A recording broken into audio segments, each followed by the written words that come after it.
Good morning, colleagues. We can start now. Once again, good morning, colleagues, and a very welcome to you all. My name is Meshia Moriana, and I'm the chair of IGBIS Community of Practice.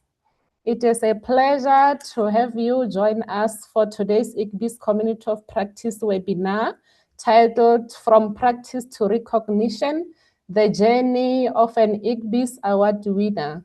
We appreciate you for taking the time to be part of this important and inspiring conversation.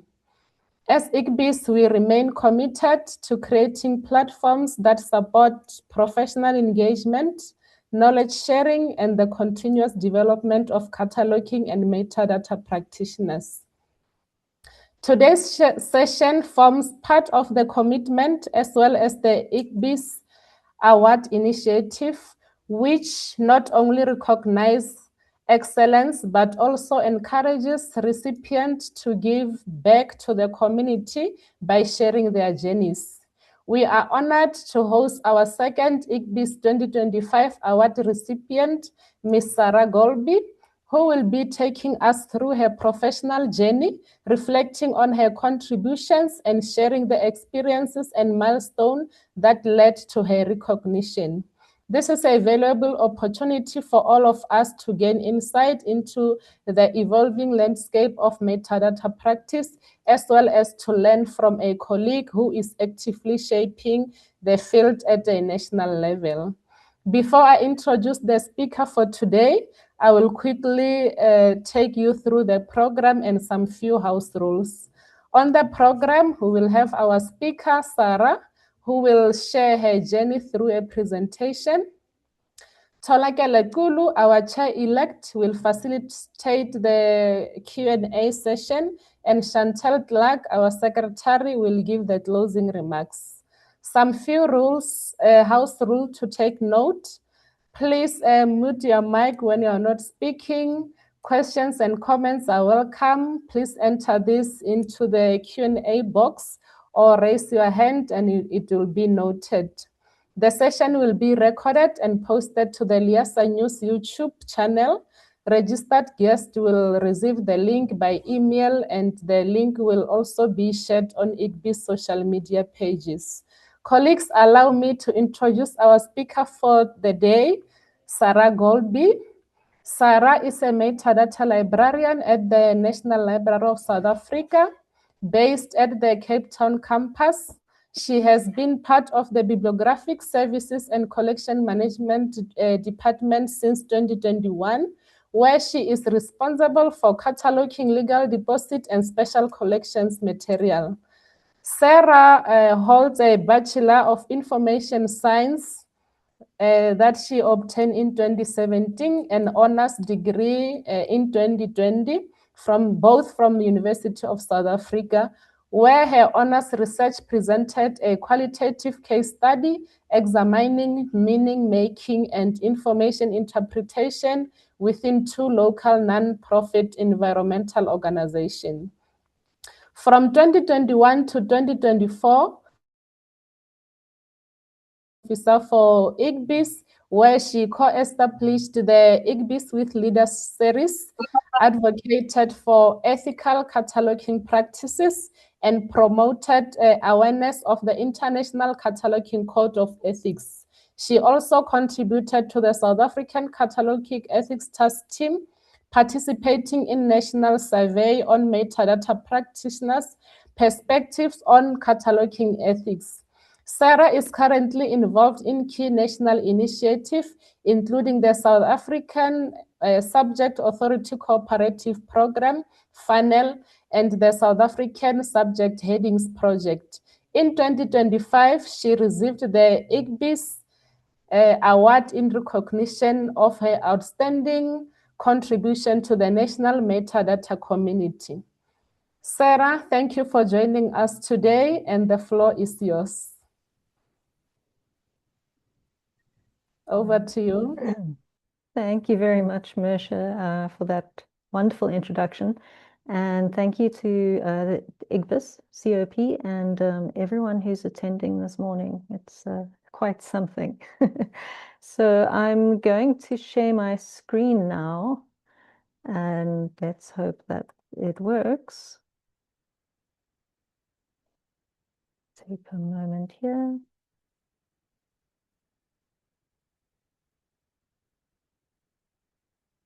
Okay.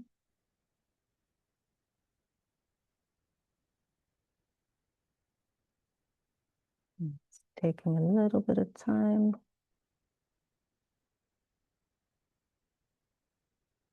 Okay, can you see the full first page of the presentation, or are you seeing the presenter view with the notes on the side?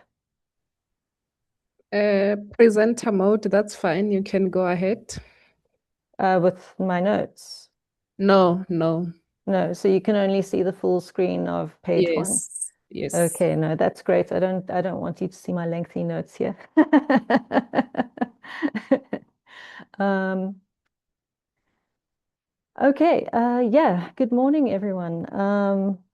I must say this is quite a surreal experience for me. I'm not very good at speaking about myself, but of course, context is everything. So I'm going to be making the attempt to tell you a little bit about myself and how I came to be involved in IGBIS. In this context here, this morning, it's the work that I was able to do with the help of others that I think is of interest.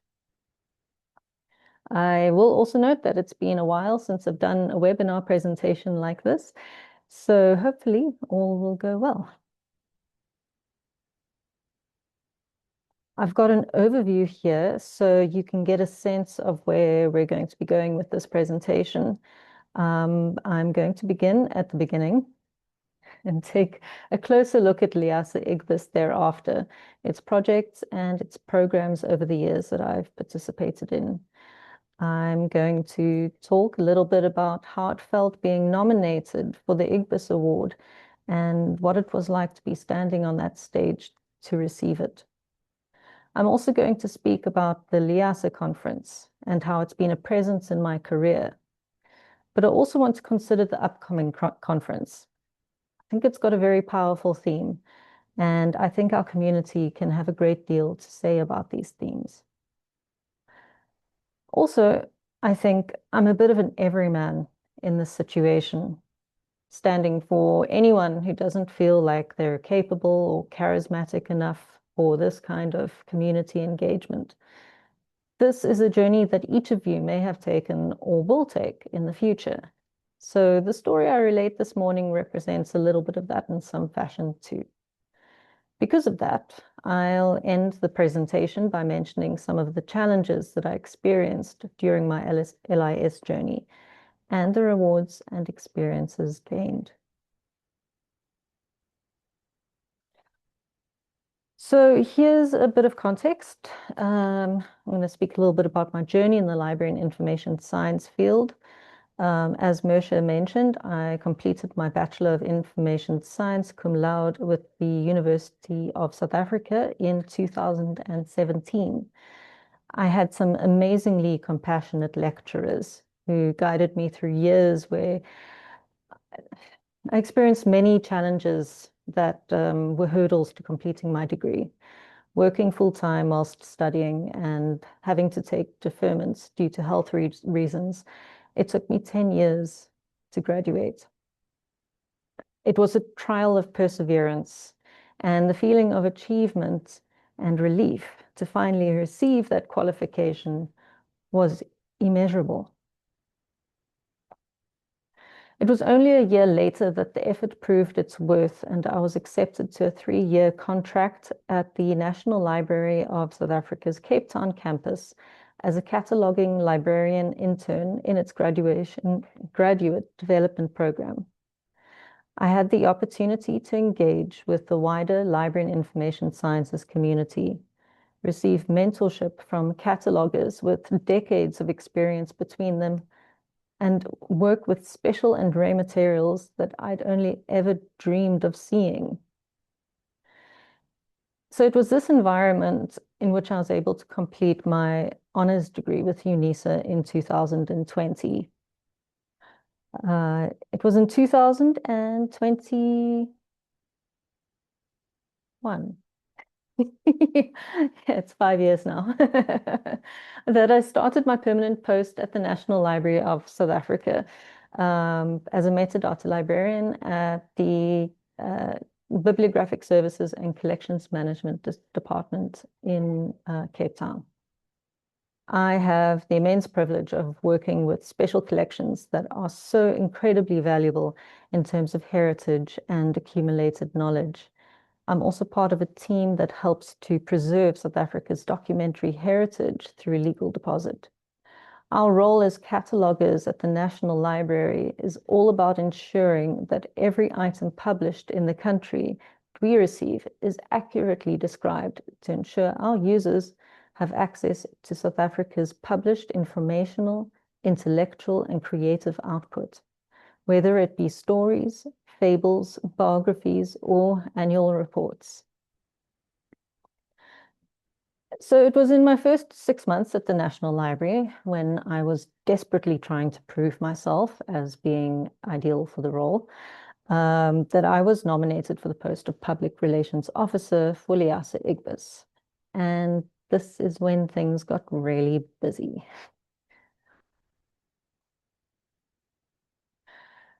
LIASA's interest group for bibliographic standards became my wellspring for skills development and knowledge sharing. During the term, I had the opportunity to work with and meet library and information services professionals that stand as leaders and mentors to our community. When I accepted the nomination, and I apologize. When I accepted the nomination as Public Relations Officer, I had no idea of how much work was actually involved until I had an orientation session with Martha Duval, my predecessor, who also sent me several pages of tasks and responsibilities.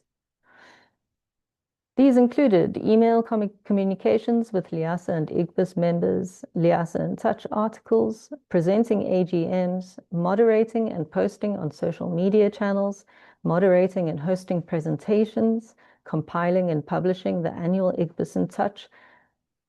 IGBIS was practically a second full-time job, and it became the platform for my contributions to the LAS community.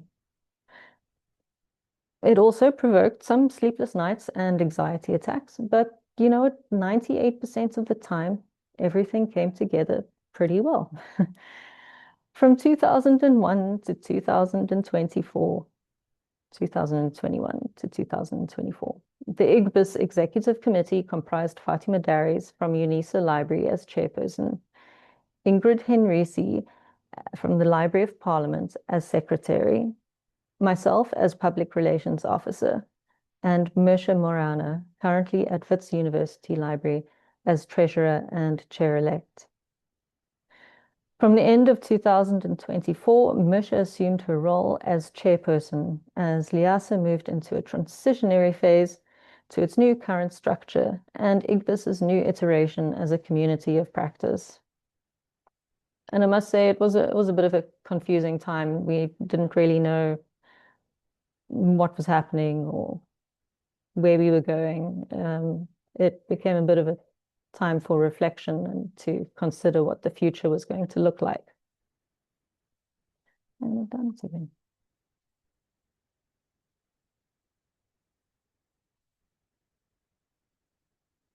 During this time, where LIASA IGBIS became a platform for my ability to make an influence on the library and information services community, I do have to note that the National Library was a support structure that provided the time to make those contributions. So I also need to thank the institution and the people who supported me and allowed that space for me to do these things. It was vital.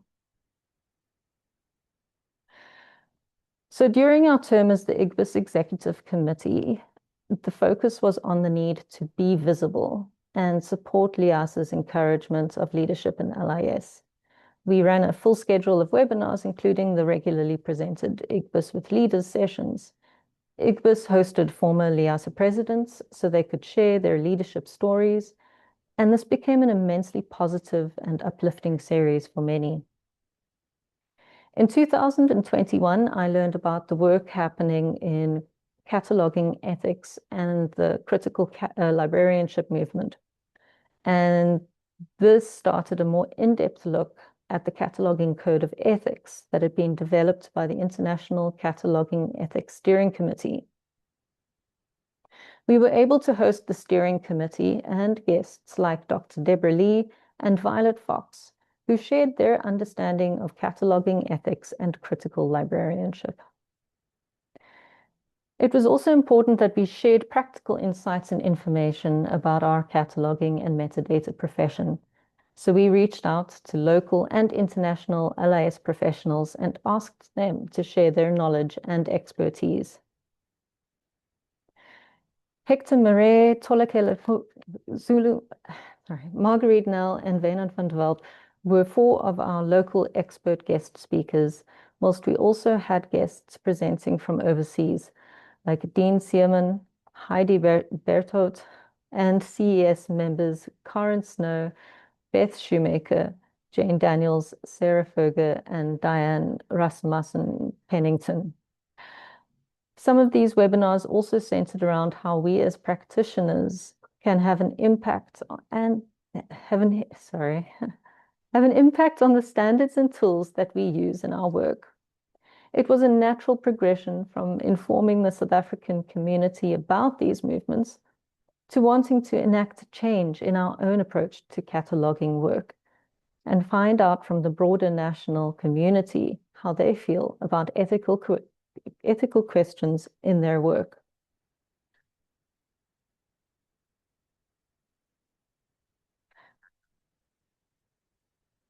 Continuing the work of Martha Duval and her predecessors, I put together our IGBIS in Touch newsletter at the end of each year. It was a tremendous amount of work and required learning new skills in document creation and inevitably involved a race against deadlines. But I really enjoyed putting together each edition. There is something immensely satisfying in consolidating a year's worth of work and notable contributions from dedicated individuals. Further to this, each of the EXCO members would also publish a LIASA in Touch article each quarter, providing reviews of webinars hosted and the progress made in our projects. I'm pretty sure LIASA in Touch editor Nora Murat received from me a few times Douglas Adams's famous quote, "I love deadlines. I love the whooshing noise they make as they go by," each time I had to tentatively ask for an extension. And despite a bit of a predilection for writing under the looming weight of a deadline, I found it immensely rewarding writing these articles and receiving feedback from Nora. And I haven't written an article in a while, and I do kind of miss that. So one of the contributions that I'm quite proud of is creating some awareness of the work being done around cataloging ethics and the critical librarianship movement. I learned about this in 2021 through a webinar presented by Dr. Deborah Lee. She discussed the systemic biases inherent in descriptive vocabularies and taxonomies and the role that ethics plays in descriptive cataloging. There is power in how we name concepts and construct meaning through the language that we use. Catalogers generally subscribe to a stance of objective neutrality, but that can be challenged when we use standards that quite often unintentionally may use language that is derogatory to a group or a culture. Globally, many libraries adopt Anglo-centric or Western standards that inadequately reflect how a culture, language, or behavior is understood and interpreted. This webinar with Dr. Lee was the first of several that focused on how we can approach the question of ethical and critical cataloging. From this point, we dived deeper into the Cataloging Code of Ethics. The Cataloging Code of Ethics was developed by the Cataloging Ethics Steering Committee and was a central component to this process. The code comprises 10 principles that reflect a thoughtful and ethical approach to cataloging practice. As IGBIS, we were curious about what our South African catalogers thought about the principles. Although the code had contributions from catalogers and librarians from several countries, South Africa was not one of them. How did we feel about these statements? And how do we feel about the ethics of cataloging in general? Thus, we developed the South African Cataloging Ethics Task Team, which was established to ask these questions of the South African metadata community. Steered by a team of dedicated individuals, including Tini de Klerk, Karen Oxley, Judith Ngobo, and others, a survey was distributed to South African metadata practitioners to measure engagement and interest in the code. I represented IGBIS during these meetings and co-wrote the resulting survey report. The final report and the accompanying data is now available on UNISA's Figshare repository for individuals to access for research purposes. On a personal note, I must say writing this report was quite challenging. Not since my honors paper had I written something of such an extent, and was very fortunate in the team that had been put together. We really did work well together and collaborate, and I think we were able to analyze and present something that qualitatively represented an interesting perspective on cataloging ethics in South Africa. So I think it's worth it for everyone to go and take a look and send their critiques and their positive feedback. I think it's important. So another program that originated from the conversation surrounding cataloging ethics is the Subject Authority Cooperative Funnel, or the SA SACO funnel. Established following a webinar with Heidi Berthout from the library. How I do that.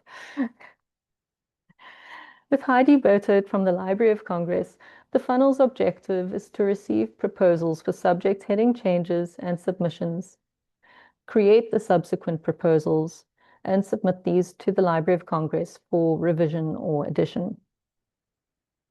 The funnel is coordinated by Dimokatso Nichifumi Malangali and Fatima Darius of UNISA Library, and it was formalized in December 2023.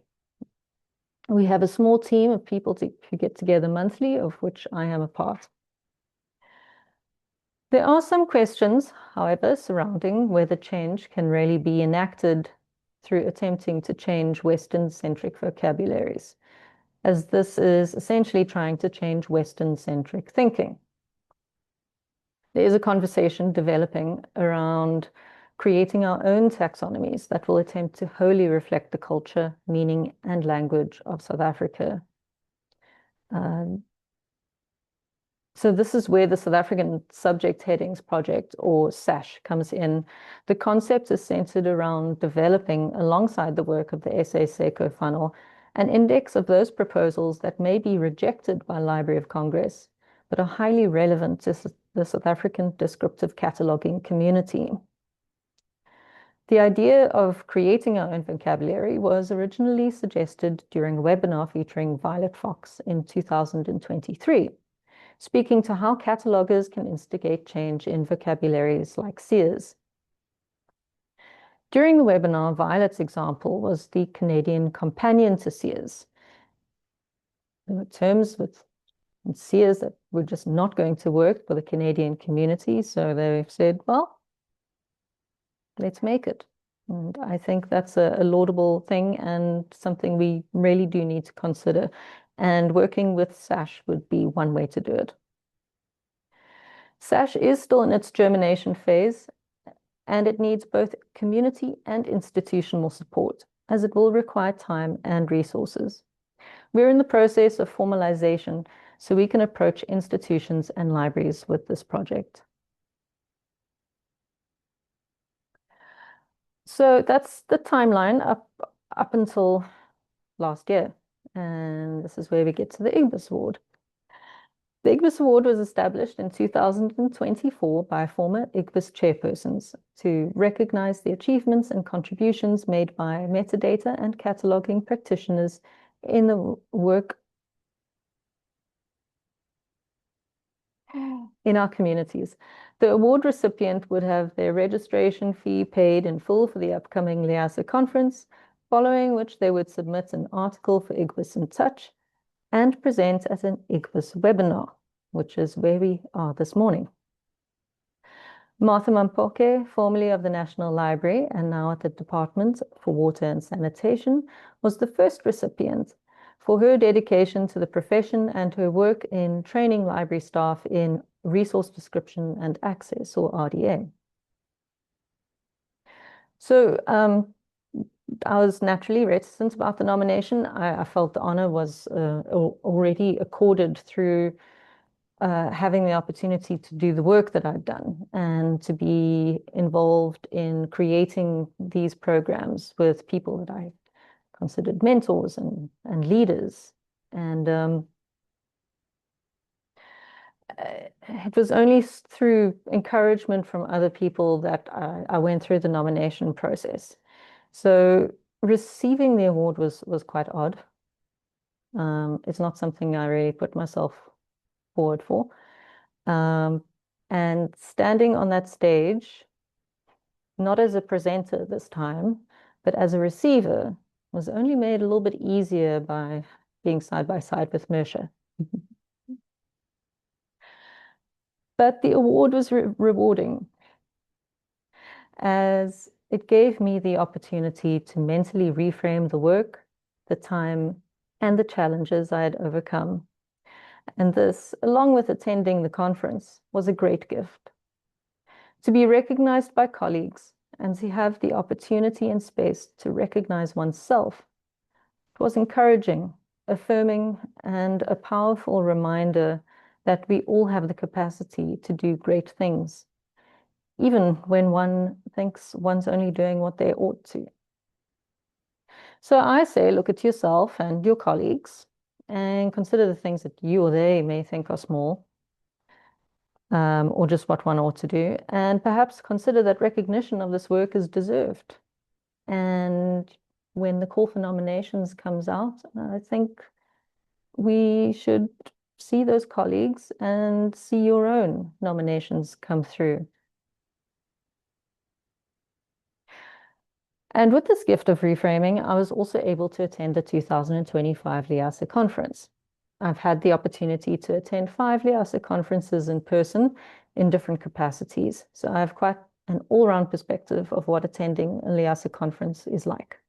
My first conference in 2018 was as a volunteer.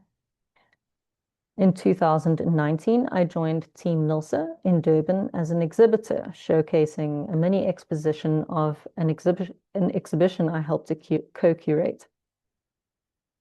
The banned exhibition highlighted the censored and banned material preserved by the National Library during apartheid.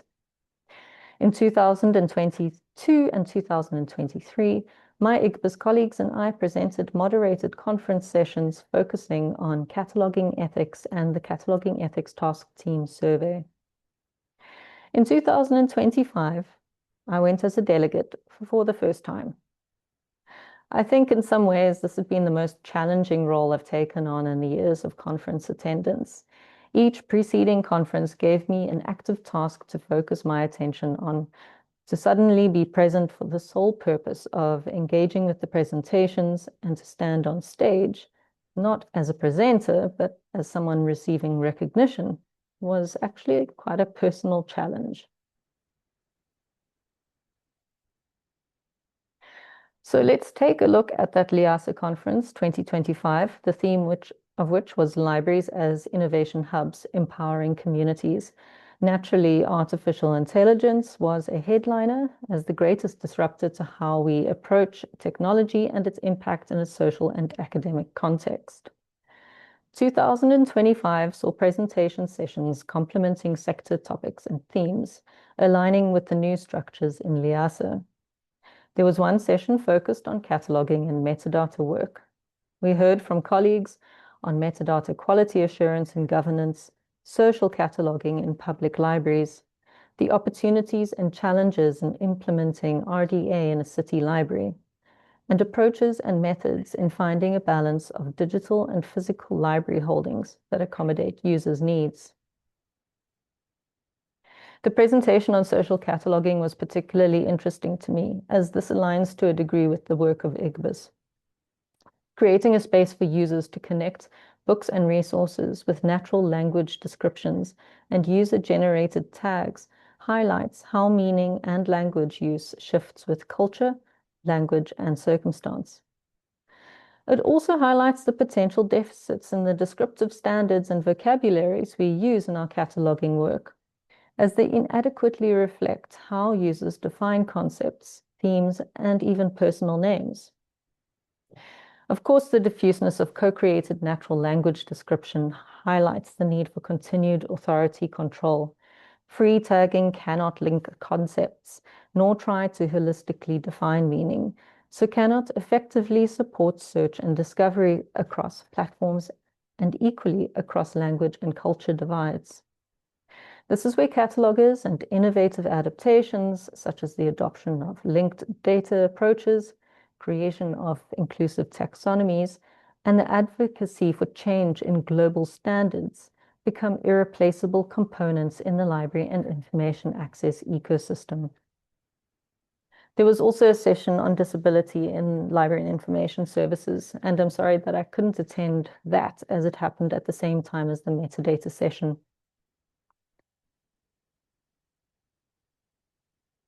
So with the next conference coming up in October, which is practically around the corner now, seeing as we're halfway through April, I think it's important that we reflect on where our profession stands in relation to the big questions LIASA poses to South African librarians this year, the trends, the innovations, and the needs of our communities. The conference theme for this year's LIASA conference is Knowledge, Power, and Justice, the Transformative Role of Libraries. I think this is a powerful topic and something that librarians and especially catalogers need to think about and apply to their work, especially in the radically dynamic and shifting technological landscape that we find ourselves in. For each sub-theme, I've thought about some points to reflect on from the perspective of our work. I don't have the actual call for papers on screen, unfortunately, but I have a link here and the heading. The call for papers is also available on the LIASA site, so you can refer to it afterwards if you don't have a copy at hand. And this is just going to be a brief run through. Sub-theme 1 refers to responding to changer user needs and designing user-centered services. In our practice, descriptive metadata and cataloging needs to evolve in response to a need for inclusive, accessible, and context-sensitive metadata that focuses on user-centered discovery processes. Practitioners need to consider methods and innovations that can adapt to a perspective that considers diverse communities, promotes multilingual access, and assists in improving discoverability for underserved cultural groups. Sub-theme 2 focuses on developing future-ready skills for the LIS sector. It speaks to bolstering professional recognition, encouraging transformational leadership and mentorship, and reflecting on the evolving nature of the librarian in the AI era. Especially with this last point, as catalogers and metadata practitioners, we need to accept and adapt to changing roles in our profession. Sub-theme 3 focuses on preservation and access to Indigenous knowledge and language and the inclusive representation of marginalized voices and communities. We are so integral to that. What preservation program can exist without metadata, without our analytical and descriptive skills? This is also where I think the work that the SA SECO funnel is striving for is highly relevant here. Sub-theme 4 is all about tech. It concerns itself with AI literacy for librarians and communities, data ethics, privacy and surveillance, digital sovereignty, smart libraries, and robotics.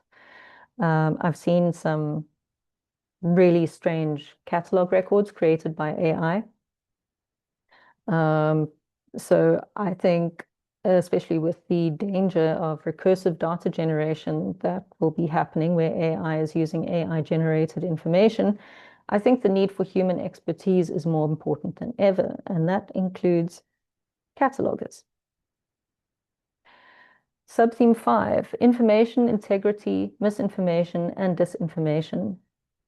Metadata supports and establishes context, provenance, and authority for information resources. Veracity and authoritativeness is essential if descriptive metadata is to fulfill this role. Subtheme 6 speaks to open knowledge. Reliable metadata supports discovery, interoperability, and reuse. Tools and development like linked data, persistent identifiers, and open metadata standards support institutional collaboration. And finally, subtheme 7, library partnerships and accountability for social change. Metadata enables measurement, visibility, and the accessibility of knowledge and information resources in institutions. Aligning library policies regarding cataloging and metadata to reflect the need for change in knowledge, organizations, and descriptions needs to be done on a social level. So I hope those give you some food for thought. I'm going to start closing off now with the challenges experienced and some personal reflections. So these were some of the challenges that I faced and still continue to do so. And I'm sure many of you have experienced these yourself. I think the biggest one is imposter syndrome, which I have to admit has not gone away. But I think over time you learn everyone experiences a bit of it. You're more capable than you realize. And quite often people want you there because they see the potential in you. Being part of a team helps to alleviate that feeling of being an imposter. Balancing the sense of being overwhelmed with everything. Look at yourself and what you can do. If you're bad at multitasking, give it up. Focus on one thing at a time. You'll feel better and the work will improve. Time management. You don't need to volunteer for everything just because no one else is raising their hand. If you don't have the time, be honest. Feeling incapable. Think about the skills you learn when you work. In my case, I learned to use Publisher. I learned FTP. I learned how to speak in front of an audience, mostly. I've presented at some webinars. And these are all things that I thought I would be absolutely incapable of, and yet here I am this morning, making my best attempt.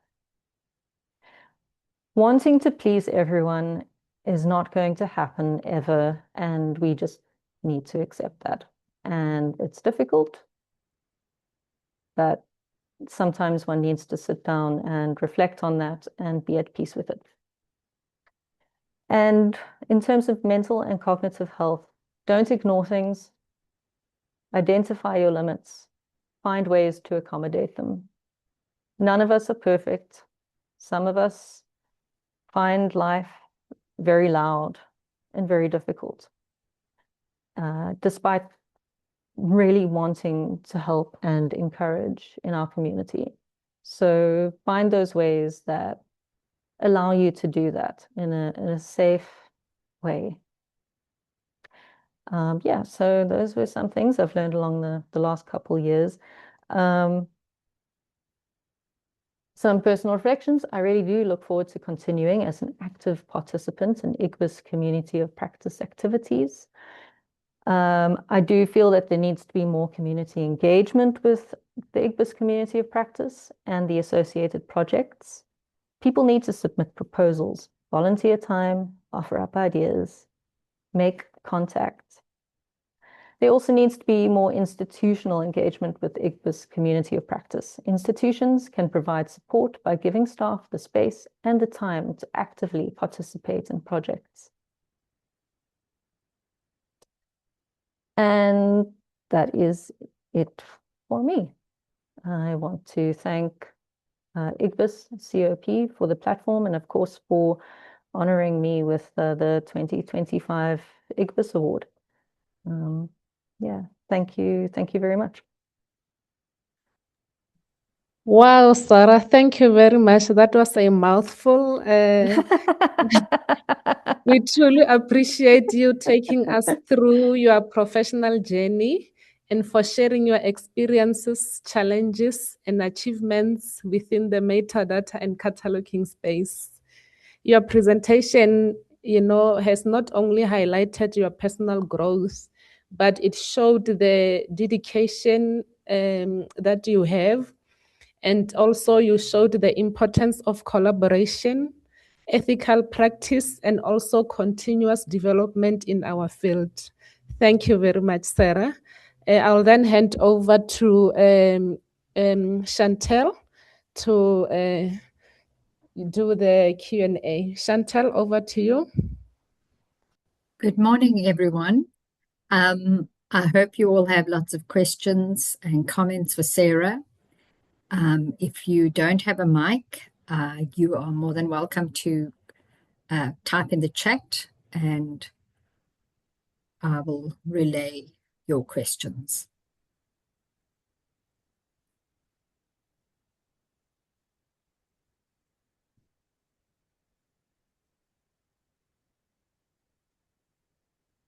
Don't be shy. This has been a very motivating presentation from Sarah for those of us who often feel, nervous or not up to it. Please feel free.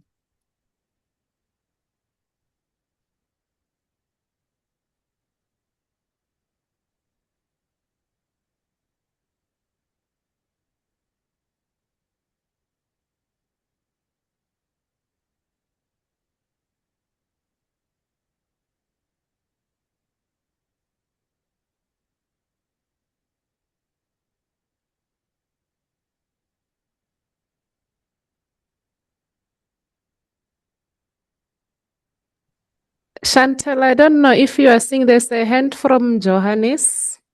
Oh, I missed that. There I see. Go ahead, Johannes. You can unmute. Hi.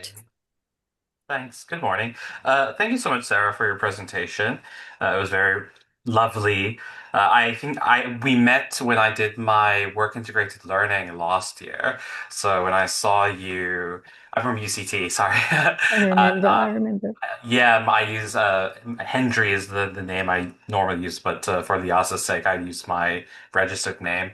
But yeah, so it was very lovely seeing this presentation in the context of just recently graduating. My question is, as like a new LIS graduate, how could I join or help contribute and learn in connection to kind of like the spaces like Sakura that you mentioned?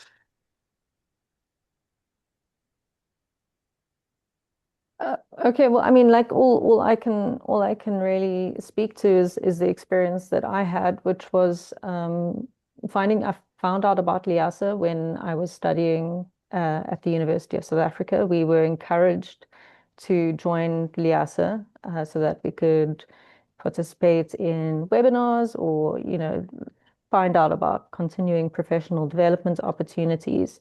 So it was actually through them that I really had the opportunity to engage and become involved. I think unless you're in an organization that is actively participating in projects, it can be difficult. Otherwise, many a time I've just had to be proactive and you can take part or attend webinars, attend workshops. It's it's difficult, a little bit more difficult online to do the whole networking thing, which is often where people find their opportunities. So engaging with the LIASIC committee, I think, is a good way to do it. They're friendly people. They don't bite. We don't bite at all. If you're interested in subject analysis, helping the South African SACO funnel would be a great way to go. And the IGBIS community of practice, I think, is always going to be willing to hear from members of the community who are active, who do want to volunteer for things, because actually someone I saw as a mentor has said it before. Quite often, it's always the same people who stand up. And we want to see some new faces. We want to have some new ideas. So I would say reach out to IGBIS, find out about the SACO funnels, speak your mind to us. Thank you. Yeah, I don't know if that helps, but yeah. It does, thank you.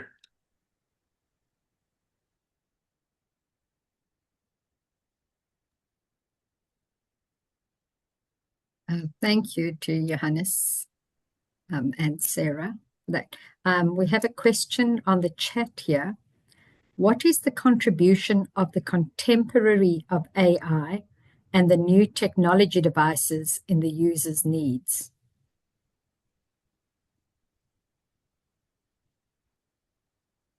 That is from Adebisi. So, from what I understand of the question, are we sort of looking at how artificial intelligence and new innovations are going to support users' needs? I think that is going to depend on the people who implement and manipulate these technologies. I've seen instances where platforms or applications are adopted, but they're not really all that useful. Maybe, maybe more so to the institution, but not necessarily to the end user who's in the library wanting to use these technologies or access these resources. Otherwise, there can be a lot of good, a lot of positive contributions. I've also used AI to research and find resources that I wouldn't necessarily have found just using, more traditional search forms.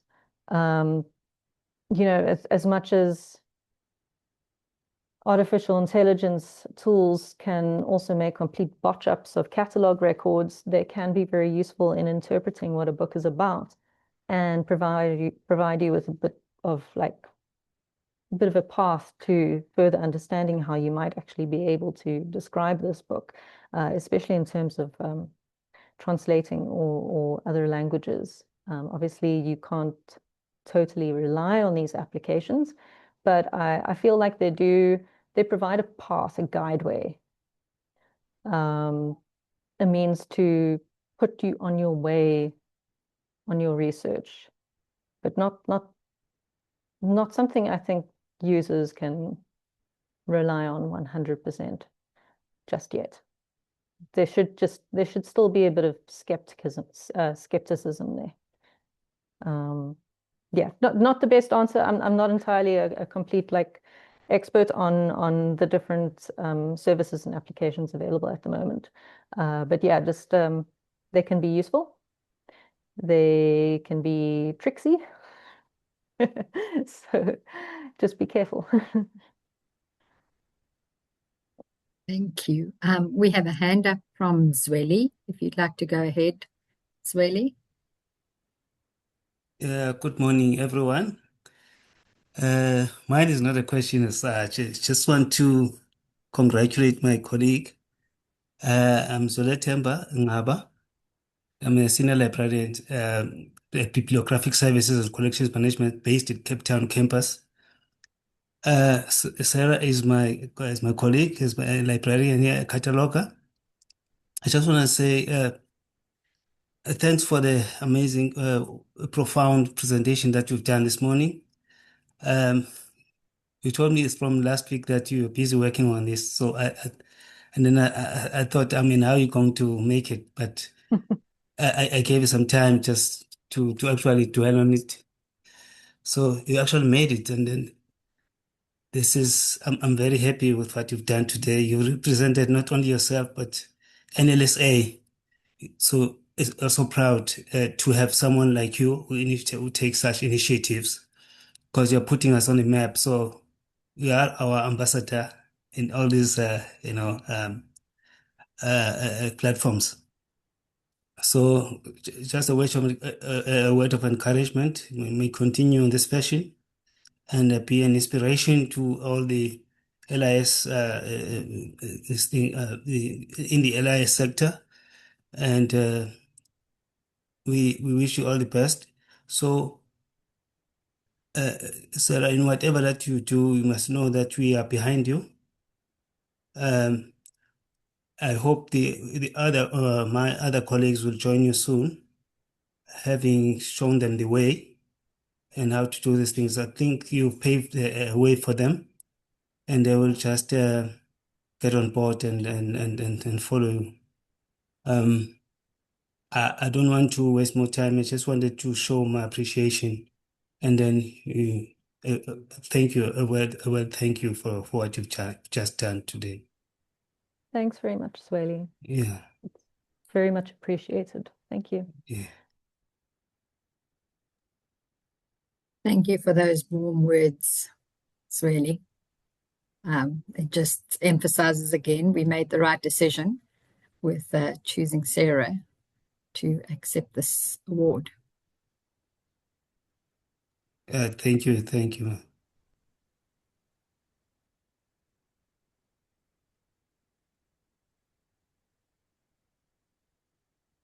Any other questions, remarks? Question 2, again from Adebisi.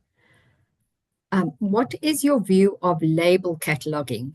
Does this new way of cataloging replace the traditional cataloging?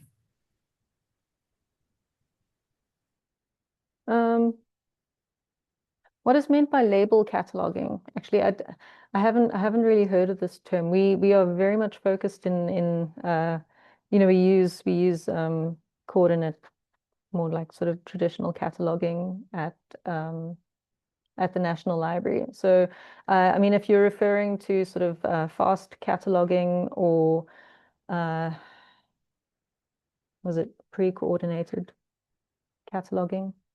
The sort of the single term cataloging. I think, it's because I was trained in traditional cataloging, I have sort of mixed feelings. I'm a bit ambivalent. I think in terms of user search and retrievability, it might actually turn out to be something positive. I mean, people don't do searches in, strings of topic, geographic place, year, subdivision. I mean, it's obviously these things can be broken down, but I found the fast headings were quite interesting to me. We did do a webinar with Dean Seaman about fast. I think it is something that, especially for smaller libraries, it's great because it's actually an online resource too. It's really available. I also know, though, that some bigger libraries, they just they rip out the fast headings in their catalog records because they find them too messy. So again, there's sort of it's a bit of a mixed bag. I also know the Library of Congress is making the decision that all the $V form subdivisions will slowly be removed and will find replacements in the genre and form terms and the demographic terms. So, and this is causing quite a bit of a kerfuffle in cataloging forums. Personally, I think yes, it can be useful. Maybe I'm still a bit of a traditionalist. I do like structuring my headings. So that's my view. I have a preference, but it's a very, very opinionated sort of view. But again, like especially perhaps in smaller libraries, label or tagging catalog logging, as long as it is still part of a controlled vocabulary where there can be connections made between things, I think that can be a useful tool for some libraries and for their users. If that answers your question.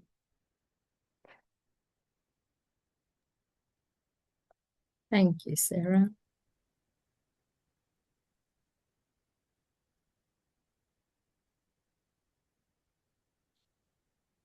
Last chance. Any other questions, comments, hands raised?